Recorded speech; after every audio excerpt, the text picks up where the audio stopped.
नमस्कार दर्शक बंधु जय जगन्नाथ। आज गुरुत्वपूर्ण प्रश्नटी आपण मानक अनुरोध भिडियोटी को मूलरू शेष पर्यंत देखंतु। केउं परिबा खाइबा द्वारा रक्तहीनता समस्या मूलरू ठीक हो जाए। दर्शक बंधु ऑप्शन गुड़िक हेउची ऑप्शन ए कलरा, option B beet, option C tomato, option D फूलकोबी। दर्शक बंधु आपण मन 5 सेकेंड समय दिया जाउची। एहार उत्तर जानिथिले कमेंट बॉक्स रे कमेंट करंतु। समयटी आरंभ हेउची एबेठू। दर्शक बंधु समयटी शेष हो सारी। एहार सठिक उत्तरटी कौन रही देखिबा। एहार सठिक उत्तरटी हेउची ऑप्शन बी बीट। बीट परिबा खाइबा द्वारा रक्तहीनता समस्या मूलरू ठीक हो जाए। आज परवर्ती प्रश्न, क्यों परिबा खाइले रक्त परिष्कार हेबा सहित चर्म चिकणा हो जाए। दर्शक बंधु ऑप्शन गुड़िक हेउची option A tomato, option B कलरा, ऑप्शन सी मूला, ऑप्शन डी भेंडी। समयटी आरंभ हेउची एबेठू। दर्शक बंधु समयटी शेष हो सारी। एहार सठिक उत्तरटी कौन रही देखिबा। एहार सठिक उत्तरटी हेउची ऑप्शन बी कलरा। कलरा परिबा खाइले रक्त परिष्कार हेबा सहित चर्म चिकण हो जाए। आज परवर्ती प्रश्न, अधिक समय बसी रहिले केउं रोग होइथाए। दर्शक बंधु ऑप्शन गुड़िक हेउची ऑप्शन ए हईजा रोग, ऑप्शन बी कैंसर रोग, ऑप्शन सी ब्लड प्रेशर रोग, ऑप्शन डी रक्तचाप रोग। समयटी आरंभ हेउची एबेठू। दर्शक बंधु समयटी शेष हो सारी। एहार सठिक उत्तरटी कौन रही देखिबा। एहार सठिक उत्तरटी हेउची ऑप्शन सी ब्लड प्रेशर रोग।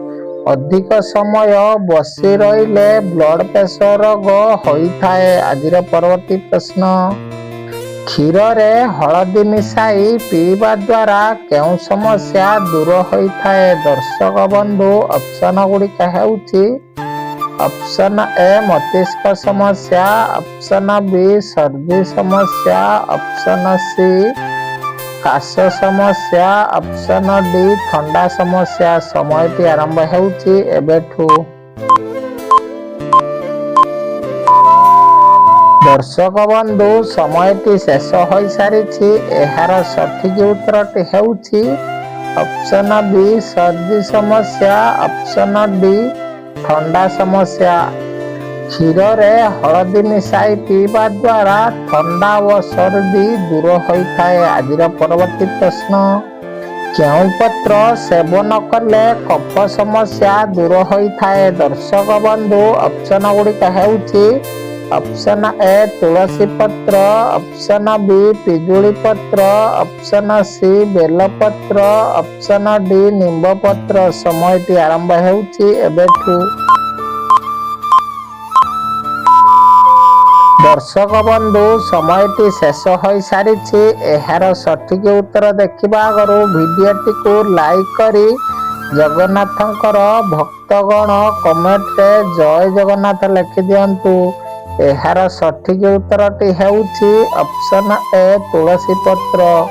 तुलसी पत्र सेवन कले कफ समस्या दूर होइथाए। आज परवर्ती प्रश्न, कौन खाइबा द्वारा शक्तिहीनता व गला जंत्रणा समस्या दूर होइथाए। दर्शक बंधु ऑप्शन गुड़िक हेउची ऑप्शन ए महू, ऑप्शन बी दही, ऑप्शन सी गुड़, ऑप्शन डी क्षीर। समयटी आरंभ हेउची एबेठू।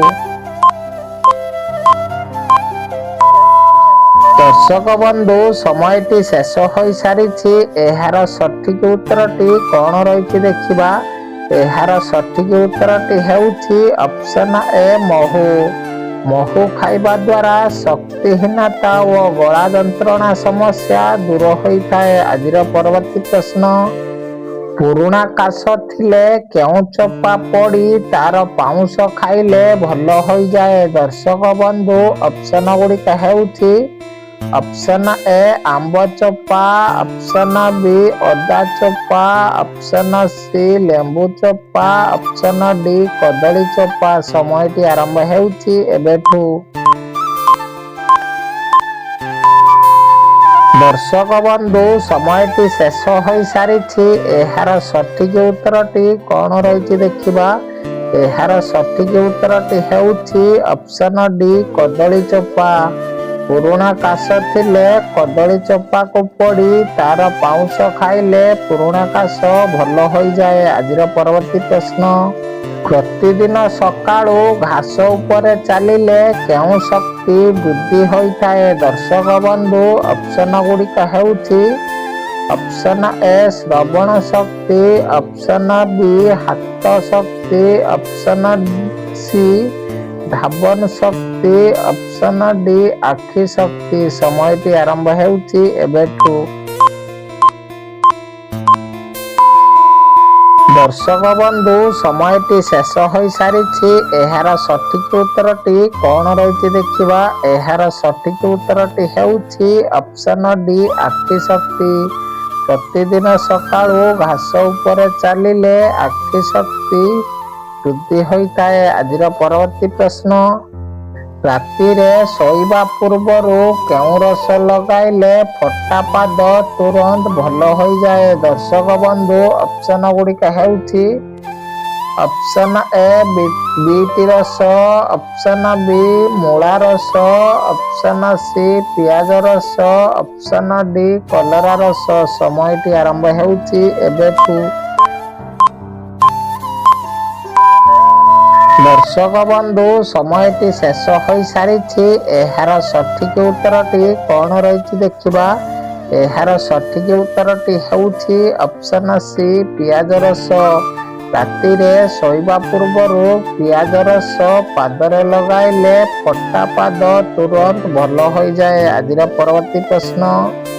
ପାଦରେ କଣ ଲଗାଇଲେ ପାଣିଖିଆ ବା ବାଲିଖିଆ ଖୁବ୍ ଶୀଘ୍ର ଠିକ୍ ହୋଇଯାଏ? ଦର୍ଶକ ବନ୍ଧୁ, ଅପସନ ଗୁଡ଼ିକ ହେଉଛି ଅପସନ ଏ ଲେମ୍ବୁ ରସ, ଅପସନ ବି ହଳଦୀ, ଅପସନ ସି ଖଇର, ଅପସନ ଡି ଲିମ୍ବ ପତ୍ର। ସମୟଟି ଆରମ୍ଭ ହେଉଛି ଏବେଠୁ। ଦର୍ଶକ ବନ୍ଧୁ, ସମୟଟି ଶେଷ ହୋଇସାରିଛି। ଏହାର ସଠିକ ଉତ୍ତରଟି ହେଉଛି ଅପସନ ସି ଖଇର। ପାଦରେ ଖଇର ଲଗାଇଲେ ପାଣିଖିଆ ବା ବାଲିଖିଆ ଖୁବ୍ ଶୀଘ୍ର ଠିକ୍ ହୋଇଯାଏ। ଆଜିର ପରବର୍ତ୍ତୀ ପ୍ରଶ୍ନ। କେଉଁ ପତ୍ରର ରସ ପିଇଲେ ସାପର ବିଷ ତୁରନ୍ତ ବାହାରିଯାଏ? ଦର୍ଶକ ବନ୍ଧୁ, ଅପସନ ଗୁଡ଼ିକ ହେଉଛି ଅପସନ ଏ ନିମ୍ବ ପତ୍ରର ରସ, ଅପସନ ବି ଅଁଳା ପତ୍ରର ରସ, ଅପସନ ସି ପିଜୁଳି ପତ୍ରର ରସ, ଅପସନ ଡି କାଙ୍କଡ଼ ପତ୍ରର ରସ। ସମୟଟି ଆରମ୍ଭ ହେଉଛି ଏବେଠୁ। ଦର୍ଶକ ବନ୍ଧୁ, ସମୟଟି ଶେଷ ହୋଇସାରିଛି। ଏହାର ସଠିକ ଉତ୍ତର ଦେଖିବା ଆଗରୁ ଭିଡ଼ିଓକୁ ଲାଇକ୍ କରି ଆମ ଚ୍ୟାନେଲରେ ନୂଆ ଥିଲେ ଚ୍ୟାନେଲକୁ ସବସ୍କ୍ରାଇବ୍ କରିଦିଅନ୍ତୁ। ଏହାର ସଠିକ ଉତ୍ତରଟି ହେଉଛି ଅପସନ ଡି କାଙ୍କଡ଼ ପତ୍ରର ରସ। କାଙ୍କଡ଼ ପତ୍ରର ରସ ପିଇଲେ ସାପର ବିଷ ତୁରନ୍ତ ବାହାରିଯାଏ। ଆଜିର ପରବର୍ତ୍ତୀ ପ୍ରଶ୍ନ। ମଣିଷର ଶେଷ ସାହାରା କିଏ? ଦର୍ଶକ ବନ୍ଧୁ, ଅପସନ ଗୁଡ଼ିକ ହେଉଛି ଅପସନ ଏ ବନ୍ଧୁ, ଅପସନ ବି ପରିବାର, ଅପସନ ସି ଟଙ୍କା, ଅପସନ ଡି ଭଗବାନ। ସମୟଟି ଆରମ୍ଭ ହେଉଛି ଏବେଠୁ। ଦର୍ଶକ ବନ୍ଧୁ, ଏହି ପ୍ରଶ୍ନଟି ଆପଣମାନଙ୍କ ପାଇଁ। ଆପଣମାନେ ଏହାର ଉତ୍ତର କମେଣ୍ଟ କରିଦିଅନ୍ତୁ। ଦର୍ଶକ ବନ୍ଧୁ, ଭିଡ଼ିଓଟିକୁ ଶେଷ ଯାଏ ଦେଖିଥିବାରୁ ଆପଣ ସମସ୍ତଙ୍କୁ ବହୁତ ବହୁତ ଧନ୍ୟବାଦ। ଜୟ ଜଗନ୍ନାଥ।